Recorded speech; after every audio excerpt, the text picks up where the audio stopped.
Our focus today is the regional economic integration, which takes center stage as the Southeast Development Commission sets its sights on boosting trade, infrastructure, and industrial growth in the region.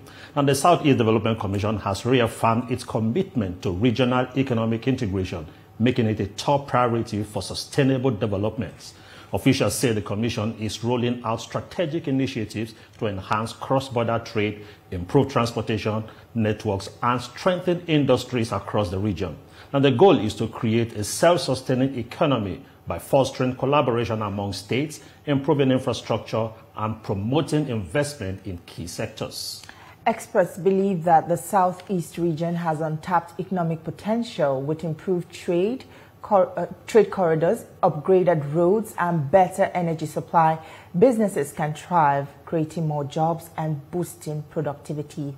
As the Southeast Development Commission pushes forward with its regional economic agenda, stakeholders are optimistic about the future.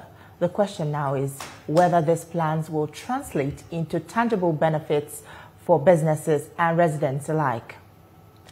And for further discussion and clarity on the Southeast Development Commission's priority, we have live in the studio the Managing Director and Chief Executive Officer of the Southeast Development Commission, Mark Okoye. Thank you for joining us on the program this morning. Thank you very much. It's good to have you.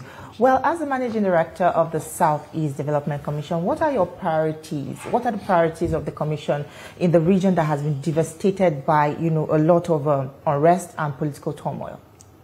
Well, I think, first of all, I'd like to start by appreciation. It's been 54 years that the region has been begging, advocating, pleading from Nigerian government to do this. SCDC is very similar to the 3 Rs. Post the war, where the federal government committed to reconcile, rehabilitate, and reconstruct. If that policy was going to be implemented, you will all know that there would have been perhaps an Eastern Development Commission. But since that time, there's been 6 military heads of states. None of them did this. There's been 4 democratically elected presidents. None of them did this. Even in the last government, we passed a law, second reading, third reading, no progress. But under 1 year, Mr. President, President Bola Ahmed Tinubu, got this passed with the support of the National Assembly. 1 week after that, he assented it into law. 5 months, or about 4 months and 3 days after that, he nominated its leadership. Everyone was pleased, people were jubilating, people are happy, the region was boisterous. But people who know government were saying, are you sure? 1 week before the budget is presented, you're going to have a tough time next year, which is this year, because there's no budget. Mr. President delayed the budget process by a day or 2 to ensure that we were captured. And when the budget was presented, there was a provision for us to start work. Of course, that was 341. By the time the budget was passed, it's 140 billion. But the people of the Southeast are extremely hands in air, thankful for him for what he's done for us. We see it as a platform for transformation, prosperity, and uniting the region again. So to the plans, and obviously I also want to say thank you to the leadership of the National Assembly, Honorable Benjamin Kalu, Honorable Ojus Okalu. They've all played a critical role. The senators, Victor, all of them have done. And then to the Ministry of Regional Development, Honorable Abubakar, Senator Abubakar Momo. But as to what we want to achieve, I think it's quite interesting. We were inaugurated when? About Tuesday last week was when we were inaugurated. No receptions were done by us. We just went straight to business. So after inauguration, we just grabbed small dinner, and by 8 a.m. the next morning, we were at work. We have a makeshift office that we are working out of while trying to get people. The first meeting was 6.5 hours. Management meeting with the EDs, first post-inauguration. But that was our 5th meeting, actually. We've been meeting, brainstorming, strategizing. In that meeting, what was approved? Our strategic roadmap. By the next day, we had our first board meeting, chaired by Chief Emeka Nwogo, former Minister of Labour. Very excellent gentleman who's supporting and guiding us. 5 hours, 45 minutes in board meetings. And we took our strategic roadmap, again approved. What do we want to achieve? For us, it's quite simple, because we're still going to do extensive consultation with the governors, who are critical stakeholders for us to implement this vision. Same thing with the private sector, the CSOs. the traditional rulers, and the religious leaders, and the wider cross-section of the stakeholders in the region. But for us, we must come to those sessions with a framework as to what we want to achieve. Our vision is very clear. We want to be the preferred investment destination in Africa by 2030. We say investments because when you think about investments, a lot of other sectors you touch on it. For you to be a preferred investment destination, human capital development must be high. The workforce must be strong and skilled. And the infrastructure must be in place. The regulations and the laws must also be in place. So that's why we felt that preferred investment destination coins every single thing that we are trying to achieve. But under that, there are strategic objectives. The first of which is we want to drive economic transformation in the region from 4 to 5 broad sectors: agriculture, industrialization, creative economy, technology, and some of the social sectors, right? And then the second point under our strategic objectives is to build, in our view, identify high-impact infrastructure projects, regional rail, pipelines, all of this, and take these projects systematically from concept stage all the way to getting them bankable, where the private sector can finance them. The third point on our strategic objective is to foster collaboration with the different governments in the region. Of course, working closely with the governors. I've worked with governors for the last 13 years. I know all the governors in the region. And my view is to see how can we work closely together to ensure that we guarantee prosperity in the region. And then the last is, when you look at the law, you and I know that revenue in Nigeria is very volatile. So we are in the Southeast are saying, we need some certainty, we need to be able to plan. So as part of what we are doing, we have an ambitious target to build a $1 billion portfolio in the next, by 2035, such that that portfolio can also start funding at least 60 to 70% of the agency's expenses, and then the remaining coming from the budget. And lastly, obviously, is our target. We have a $40 billion economy today in the Southeast with about 22 million people, resident population. We want our target in 10 years is to build a $200 billion economy, thereby contributing our own to Mr. President's $1 trillion economy. Now, quite ambitious. I like your plans, quite exciting. And you talked about the critical stakeholders, the state governors, the traditional leaders, and also the young population in the Southeast, because they're very critical, especially when you put in perspective the present economic situation, the security situation in the Southeast. Now, how about the Southeasterners in the diaspora? Do you have plans also to align them with your plans, because you're talking about investing in the Southeast? You have specific plans for them also? I think I would like to spend probably about 2-3 minutes speaking to the plans and the programs that we have, that we've identified for the next 2 to 3 years that we want to implement. Mm-hmm. First of all, security. When we think of security, we say security and investment climate together, so that you address it together, so that you're pointing security in a direction. I've served with different governors. I've been I've had the opportunity of understanding it with them. So the governors are the chief security officers of the region. They have their own plans and they're doing excellently well. Our job is to see how can we collaborate, where can we intervene, what support can we give you to ensure that the region is tight, and then there's policy coordination in that regard across that region. That's number one. Number two is agriculture, food security. We have an investment philosophy in the region. Every single thing we'll do will be guided, every intervention we make will be guided by an investment philosophy. And that philosophy is, how can we take this sector, whatever sector it is, and de-risk it for investments to come in.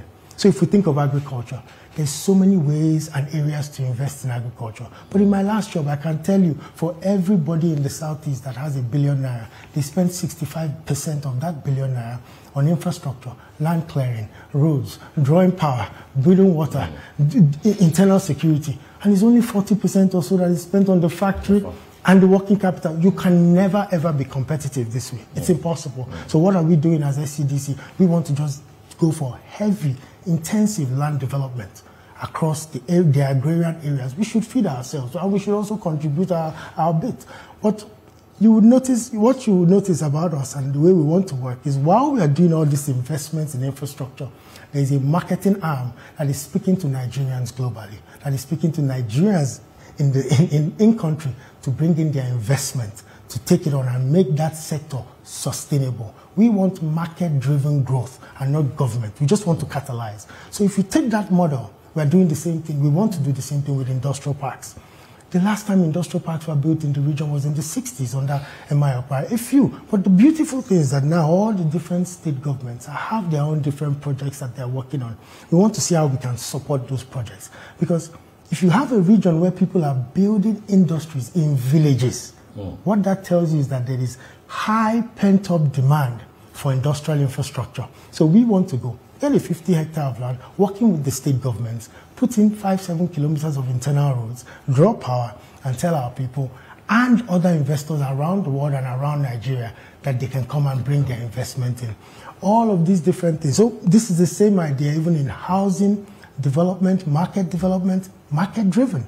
We want to support our civil servants on social housing schemes, but we also, no one has given those units. The same way Mr. President is big on housing because of its impact around multiple sectors, we want to do that working with the banks and the private sector to see how we can drive that investment in and give our people 2-bedroom, 3-bedroom units, give them new market areas. This is how you transform economies. So the governors are doing amazing work. Ours is how can we support, how can we collaborate, how can we take that and help achieve the Renewed Hope agenda. To your point on diaspora, we were at UNDP on Monday, and we had a very fantastic session with Elsie. She's the resident rep at UN. We spent about 4 hours with her, rolling out our plans and asking for support. One of the offices we asked for her to set up, and she will be very mad that I'm saying this now because I'm putting the cart before the house, because I know she'll do it for us, is the Office of Partnerships and Diaspora Coordination.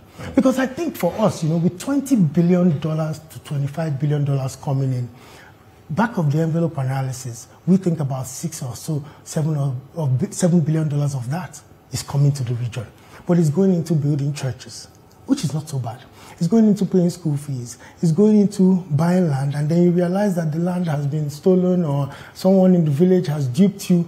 We're saying, how can we create products that we can sell to the diaspora? We think, rather than buying land for 40 million naira, you should buy a 3-bedroom apartment in the outskirts of Onitsha. When you're not there, you get rent on it. When you come in, you put it on Airbnb. When you come in, you have a nice place to stay. It continues to grow in value, and you can always flip that asset. Same thing for market. So we're thinking of how best can we create products and get those products to sell it to the diaspora using innovative means and channels, and bring all that and start channeling the diaspora remittances into critical sectors of our economy. Yep. Interesting. Well, you spoke about security, agriculture, infrastructure, investment, housing, production, and creating products. Now, environmental degradation is also another major challenge in the Southeast. The region, has been affected by pollution, deforestation, and erosion, which threatens the livelihood of residents. What is the plan of the Commission to push back these threats? So, I think it's a fantastic question, and I think it's also a critical area that we need to look out for. Of all the regions in Nigeria, Southeast is the hardest hit by erosion. The law setting up the agency and commission also speaks to erosion and environmental degradation. Okay. Now, I won't go into the reasons why it's that way, but we obviously know that parts of it is the pains of the Civil War, right? But even after that, many years after, a lot of our cities also haven't really are not master planned. So in road construction over the years, I know the current batch of governors are doing it fantastically well, they're improving. But in the past, the road construction, are you channeling floods and stormwater to natural bodies of water? But today the problem is that we have 2,500 live erosion sites in the region.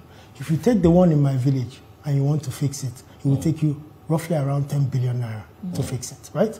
So what are we saying? If we start with addressing one, and I use 10 billion naira, that is 10% of the total budget for this year. So it's not sustainable. And then you do one. If I do one for myself, I have to do one for the chairman. the other lawmakers, the other interest groups, the Igwes, we then become stretched around the way, having 1,000 projects without any impact. So what are we doing? Our solution, also something we discussed extensively with the UNDP on Monday. We think that we want to set up an office for climate change and sustainability within the commission. We want them to do 3 things this year. The first is that they must come up with our ESG institutional sort of policy. How do we, because you must, in everything, you must start with yourself. How do we come up with more environmentally friendly practices within SCDC? Can we reduce consumption of paper? Can we introduce renewable energy for our power and things like that? The second thing we want to do is to ensure we ingrain climate change, environmentally friendly practices as part of the scoping and design of the projects we will do. You're building this, you're building that. Are you thinking about the trees you're going to grow? We're speaking about agriculture. Say we want to do land development and you're felling 1,000 trees. There must be a program to ensure you're putting more trees. For everyone you fell, you're planting again. You're supporting a tertiary institution with an infrastructure. You're asking yourself, 20-30% of that plan, you should plant a garden or have trees and things like that. So we want to make that part of our planning process.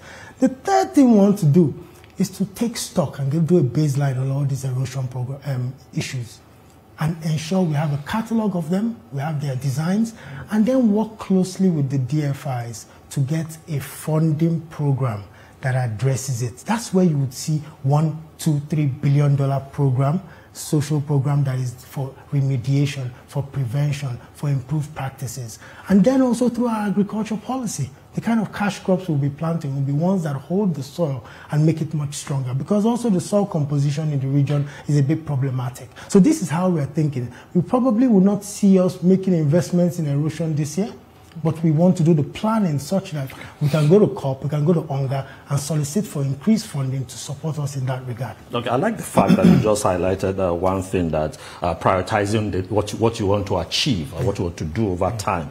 I also know that one of the critical stakeholders in this game are the youths. And you've talked about aligning the youths. How soon do you intend having this parley? Because it's very important. A lot of times government have their own plans. You have things you want to put in place, but also you also need the buy-in of the people to find out what they need, what the various states need, so that it's not just what you want to give to them, but what they also want you to bring on board. How soon? I think, the beauty about being in government and being part of public policy is that the policy is never final until extensive stakeholder engagement. All right, we'll come back to that because we need to take a quick commercial break.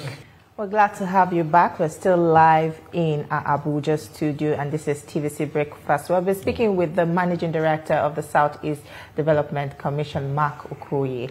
Now, you were talking about the inclusion of youths just before we went on the break. So can you finish up with your thoughts on that? Yes. No, I was saying that the beautiful thing about public policy, you can create, design, but before you conclude, you must do extensive stakeholder engagement.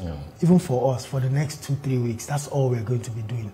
We're going to start with our governors, pay them courtesy calls individually, and then request for a date when we can get a town hall meeting where you have a cross-section of the stakeholders. But looking at me, having told you I had 13 years in government, if you deduct 13 from my probable age, you know that I was a child when I got in. So I'm here and we're there for them. I'm in the youth constituency, and they can probably see it from some of the policy announcements we've just made. Just yesterday or 2 days ago, we have a program called the Southeast Grassroots Recreation Infrastructure Development Program. It's for us, we think it's a unifier for young people in a region that has high restiveness, that has 70% of its population under 35, right? We think that this helps give the common man or woman who isn't a top physicist or doesn't understand mathematics or didn't go to school, it helps give them hope. It's all part of captured in the Renew Hope agenda. I think it's page 59 or page 58 where you have that, where it speaks to this transforming sports infrastructure, creating, introducing school sports and what have you. We appointed as management, we took 3-hour presentation from Victor Anichebe, who used to play for Everton. He's the honorary special advisor to the Commission on Sports Development, grassroots.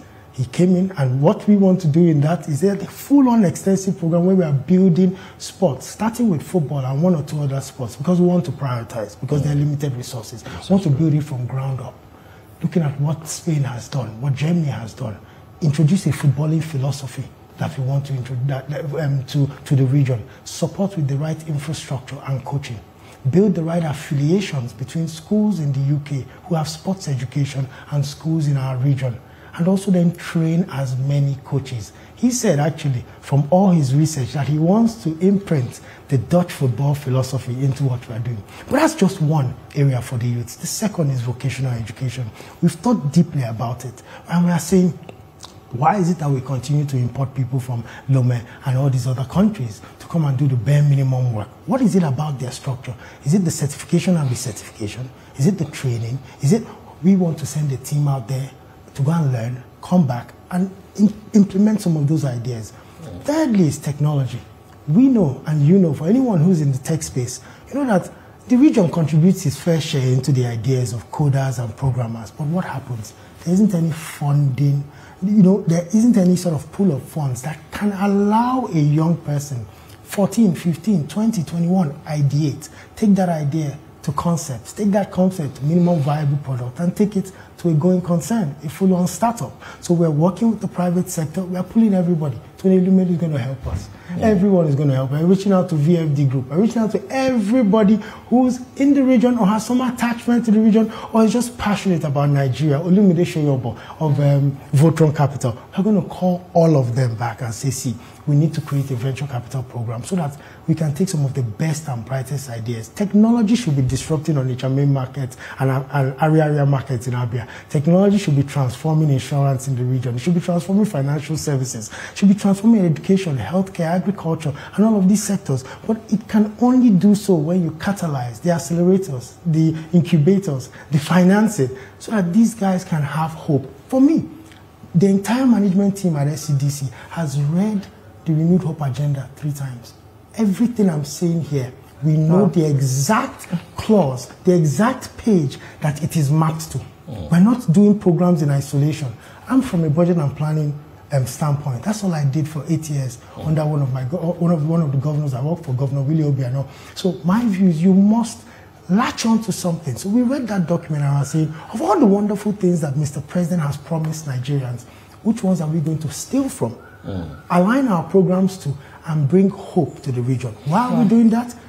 Because we have our own resources, but you and I know that those resources were reduced by 59.1% down to 140 billion. But there's a 54 trillion naira budget. There's a 54 trillion naira budget, which is also implementing New Hope. We are trying to draw programs for that to the region also. Quite interesting plans, ambitious plans you have there. I would definitely look forward to seeing that happen. I was going to ask you how the commission is going to, influence people that are feeling marginalized, but we've run out of time.